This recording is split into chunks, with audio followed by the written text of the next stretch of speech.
سرپل کې د اربکیانو یو مهم قومندان په یو چاودنه کې ووژل شو. نن سهار د سرپل ولایت سیاد ولسوالۍ اړوند د سیاد د سرپل پر لویه لاره د اربکیانو قومندان حبیب الله قاسمي د ماین په چاودنه کې وژل شوی دی.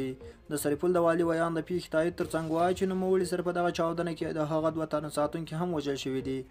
طالبانو د چاودنې مسؤلیت منلی او ادعا کړې چې نن سهار د سرپل سیاد ولسوالۍ پر لاره د ماین پر یوه چاودنه کې د اربکیانو قومندان حبیب الله په شمول 15 تنه نور اربکیان هم وژلي دي.